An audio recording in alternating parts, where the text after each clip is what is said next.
What's Gibby thinking about? Sebagai orang Kristen, kita harus percaya bahwa Allah adalah satu-satunya yang berotoritas di dalam hidup kita. Tapi, tahu nggak sih, kalau Alkitab juga berotoritas? Nah, seperti yang kita ketahui, Alkitab berasal dari perkataan Allah. Oleh karena itu, kita tidak dapat memisahkan perkataan Allah dari Allah. Sama seperti kita manusia, kita tidak mungkin memisahkan perkataan kita dari diri kita sendiri. Oleh karena itu, apa yang dikatakan Allah di dalam Alkitab memiliki otoritas yang sama dengan Allah itu sendiri. Di dalam Yohanes 1 ayat 1 dikatakan bahwa pada mulanya adalah firman, dan firman itu bersama-sama dengan Allah, dan firman itu adalah Allah. Nah, di dalam ayat ini menjelaskan bahwa otoritas Alkitab sama dengan otoritas Allah, di mana Allah sebagai pemegang otoritas tertinggi dan firman-Nya benar. Alkitab itu adalah kebenaran, sehingga tidak ada kesalahan di dalam Alkitab. Hal ini disebut juga sebagai ineransi Alkitab, karena setiap firman Tuhan di dalam Alkitab adalah kebenaran yang diilhamkan oleh Allah.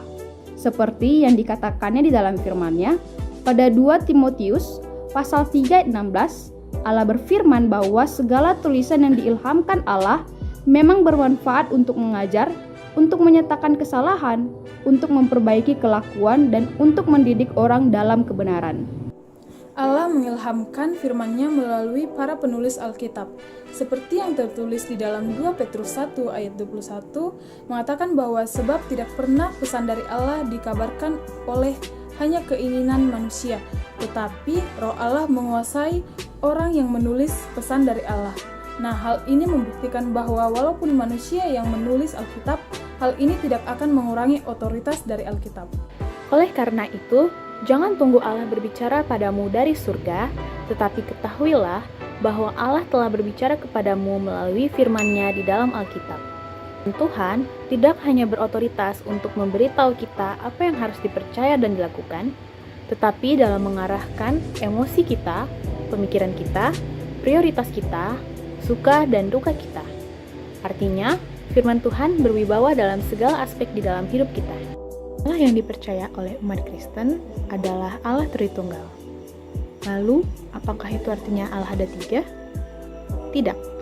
So, Christian Youth, di dalam Alkitab sangat jelas dikatakan mengenai 3 pribadi yang memiliki kualitas ilahi yang sama, Bapa, Anak, dan Roh Kudus. Hal ini ditulis di dalam Ulangan 6 ayat 4. Dengarlah hai orang Israel, Tuhan itu Allah kita, Tuhan itu Esa. Jadi, Allah itu Esa, yang artinya hanya ada satu Allah.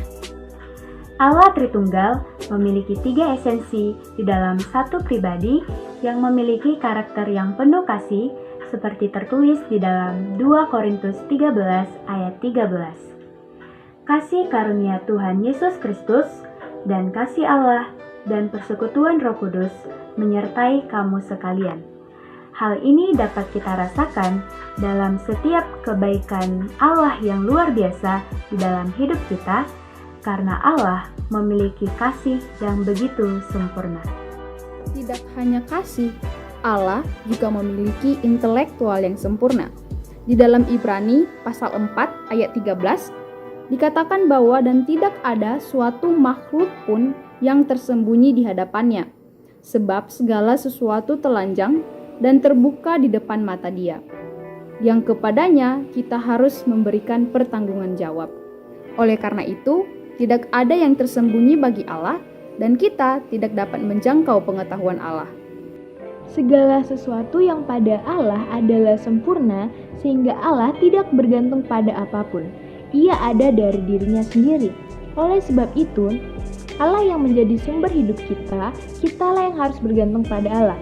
Seperti yang tertulis di dalam Yohanes 5 ayat 26, sebab sama seperti Bapa mempunyai hidup dalam dirinya sendiri, demikian juga diberikannya anak mempunyai hidup dalam dirinya sendiri. Satu hal yang juga kita perlu ketahui mengenai Allah, bahwa Allah tidak akan pernah berubah.